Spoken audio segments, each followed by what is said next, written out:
नमस्कार, संचार न्यूज में आपका स्वागत है। आज की खास रिपोर्ट है त्रिमूर्ति सेजधाम आश्रम से, जो है Hasanpur Gajraula link road Manota Amit nursery के बराबर में रास्ता ग्राम मछली को जो जाता है। आश्रम पर सावन महीने में प्रत्येक सोमवार को भक्तों की भारी भीड़ रहती थी। क्षेत्र के पास के लोग शेषनाग भगवान को दूध चढ़ाने आते थे और अपनी मनोकामना मांगते थे। माघ महीने में हर सोमवार को भक्तों का जमावड़ा रहता है। कोई दूध, कोई मावा, कोई मिश्री का प्रसाद चढ़ाता है और प्रत्येक पूर्णिमा के अवसर पर प्रत्येक वर्ष 10,000 भक्तों का भोजन भंडारा यहाँ पर कराया जाता है। वर्ष में एक बड़ा कार्यक्रम, एक यज्ञ देश के नाम कार्तिक महोत्सव के रूप में यहाँ पर मनाया जाता है, जिसमें 51 कुंडली महायज्ञ होता है, जिसमें दूर दराज से भी भक्तों याजमान बनने के लिए यहाँ पर आते हैं।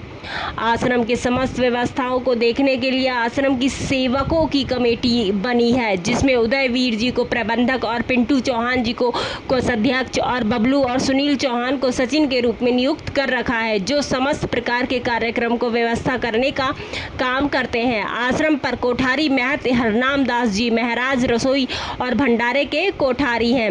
आश्रम की तरफ से यहाँ पर बेसहारा बच्चों को पढ़ाया जाता है। ये है आश्रम की खास रिपोर्ट। नमस्कार दोस्तों, मैं निखिल कुमार संचार न्यूज की तरफ से आपको दिखा रहा हूँ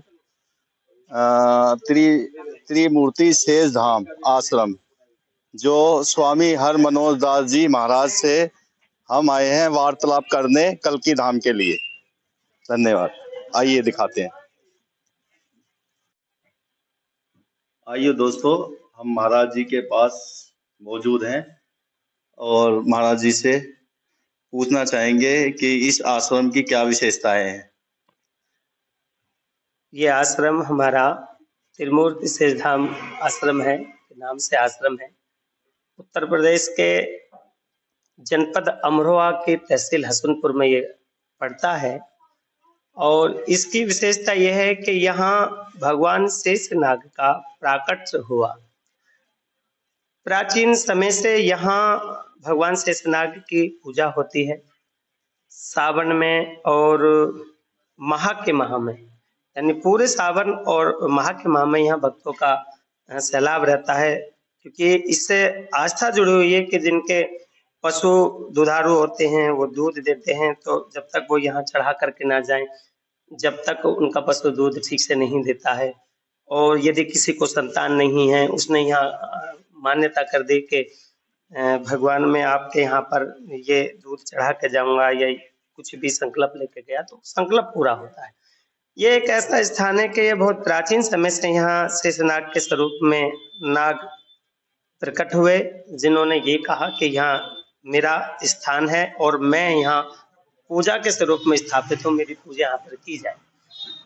तो मेरे से पहले 100 वर्षों पहले से यहाँ एक छोटी सी माड़ी बना करके पूजा होती रही, पूरा क्षेत्र यहाँ पूजा करता रहा। अब इसको 20 साल से मंदिर का स्वरूप देकर के स्थापित किया गया है और अब इसकी कंटिन्यू विस्तार है भगवान शेषनाग, क्योंकि शेषनाग भगवान विष्णु के जितने भी अवतार हुए, सभी अवतारों में भगवान शेषनाग विष्णु के साथ अवतार लेकर के आए हैं। चाहे हम भगवान राम के रूप में जाने, तो जब भगवान राम के साथ त्रेता में भगवान राम के साथ अवतार हुआ, तो लक्ष्मण के नाम से स्वरूप, लक्ष्मण के नाम से अवतार लेकर के राम के साथ में रहे। सो वैसे ही भगवान श्री कृष्ण के साथ में बलदेव के रूप में अवतार लेकर के शेषनाग रहे हैं। शेषनाग और भगवान विष्णु का जो संबंध है वो हर युग में है, हर अवतार के साथ रहा है। तो वैसे ही इस कलयुग के कलिकाल में यहाँ स्थान भगवान शेषनाग का है और यहाँ केवल और केवल शेषनाग के नाम से यह स्थान जाना जाता है और उस पर पूजा की जाती है। दूसरा, पूरे सावन में प्रत्येक सोमवार को यहाँ देखा जाता है कि बहुत विशाल रूप में नाग यहाँ हर सोमवार को आता है। लेकिन देखना की बात यह है कि यहाँ अब से पहले जो मुख्य पुजारी रहे, उन्होंने दर्शन भी किया, वो चले गए। उसके बाद क्षेत्र के बहुत सारे लोगों ने उनका दर्शन किया है, तो वो दर्शन उनका हुआ है, मैंने भी दर्शन किया है। लेकिन कहाँ से आते हैं, कहाँ जाते हैं, कब आते हैं, कब जाते हैं, ये कोई नहीं जानता। तो ये एक ऐसा स्थान है जहाँ से इस पूरे क्षेत्र जनपद अमरोहा की जो ये तहसील हसनपुर है, इसमें ये स्थान स्थापित है, जहाँ पूरा क्षेत्र आकर के यहाँ अपनी मत्था टेकता है, यहाँ आकर के अपनी कामना रखता है, सभी भक्तों की कामना पूरी होती है। इस आश्रम का कल्की धाम से क्या रिश्ता है, क्या नाता है, कैसे? देखिए, कल्की धाम का जो विषय है वो ये है कि कल्की धाम एक ऐसा धाम बन रहा है जिसमें भगवान का अवतार होगा। और पुराणों में ये लिखा हुआ है कि कलयुग में कल्की नाम से भगवान विष्णु का 10वां अवतार और अंतिम अवतार होगा, जो कलयुग के नाम से प्रसिद्ध रहेगा। तो जो कल्की धाम बन रहा है, जिसको आचार्य श्री प्रमोद कृष्ण जी ने उस स्थान को स्थापित किया है, पीठाधीश्वर हैं, सभी संतों की उपस्थिति में संतों ने उनको श्री कल्की धाम का पीठाधीश्वर नियुक्त किया शंकराचार्य की उपस्थिति में। तो आज बड़े गर्व की बात इस पूरे पश्चिम उत्तर प्रदेश के पश्चिम क्षेत्र के लिए है कि ऐसे देव का स्थान बन रहा है जिनका जन्म होने वाला है, यानी कि हम भगवान के जन्म से पहले भगवान का भवन बना करके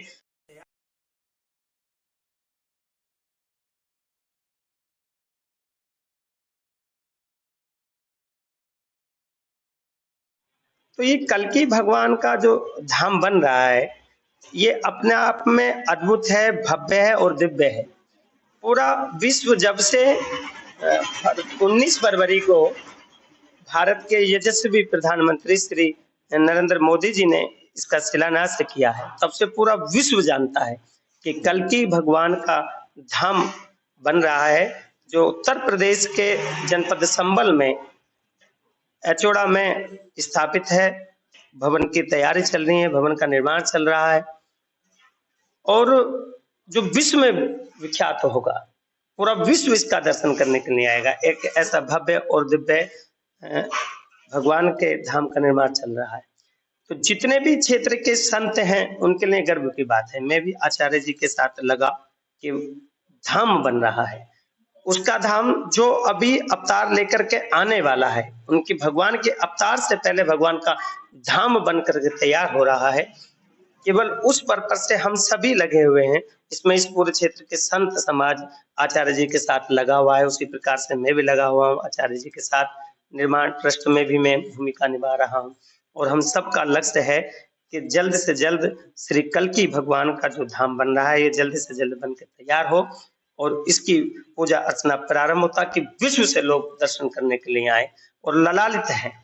आज भी वहाँ दर्शन करने के लिए पर डे कोई ना कोई किसी न किसी स्टेट से आता है, मध्य प्रदेश से, गुजरात से, राजस्थान से, तो केरला से, बहुत दूर दूर से लोग आज भी, जब से शिलान्यास हुआ है तब से लेकर आज भी भगवान का दर्शन वहाँ गर्भगृह का करने के लिए आते हैं। तो जैसे ही भवन तैयार होगा तो सोचो कि उसकी भव्यता और दिव्यता क्या हो। महाराज जी, सुनने में आया ये कल्की धाम का निर्माण कब शुरू होगा और कब तक खत्म होगा?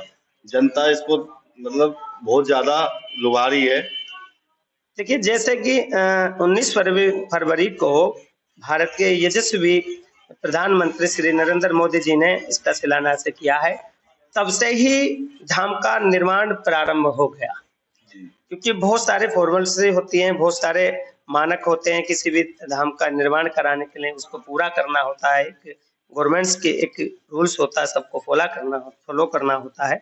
तो वो सब कुछ रेडी है और धाम का निर्माण चल रहा है। वहाँ अभी भी निर्माण कार्य चल रहा है, जो कि बहुत जल्दी भवन का निर्माण होगा। ईश्वर की परमात्मा की कृपा रही तो निर्विघ्न निर्माण होगा।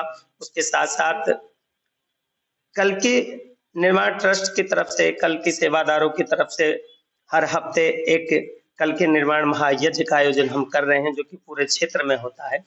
हर रविवार को यानी संडे के दिन प्रातः 8 बजे से लेकर के और 9:30 बजे तक भगवान कल्की निर्माण धाम के लिए एक यज्ञ होता है। और वो यज्ञ इसीलिए होता है कि इसमें कोई विघ्न न आए, निर्विघ्न भगवान के धाम का निर्माण हो। तो प्रत्येक हफ्ते, प्रत्येक संडे को हम कल की भगवान के लिए, कल के निर्माण धाम के लिए यज्ञ करते हैं। वो पूरे क्षेत्र में चल रहा है और वो यज्ञ जनपद संभल में ही नहीं, जनपद अमरोहा में, जनपद संभल में, मुरादाबाद में, बुलंदशहर में, सभी जनपदों में हर हफ्ते के तहत वो यज्ञ कार्य चल रहा है। वो इसलिए है कि एक जागृति है और सब बड़े उतावले हैं कि कब भवन बन के तैयार हो और कब हम भगवान श्री कल्की के दर्शन करें। धन्यवाद। मैंने जैसे कि स्वामी जी से बात की, तो कल्की धाम जो मंदिर है उसका भव्य मंदिर का निर्माण किया जा रहा है और जल्दी से जोरों शोरों से किया जाएगा। और योजना के अनुसार ये मंदिर एक अपने आप में भव्य मंदिर कहलाएगा। मैं निखिल कुमार, संचार न्यूज की तरफ से कैमरामैन सोनू स्वागत करता हूँ। धन्यवाद।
भोजन की बात करें, हम भोजन वहाँ पर करें, एक व्यक्ति कम से कम 100 रुपये में बैठता है, 100 रुपये में बैठता है। वो कैसा खाना होता है वो तो,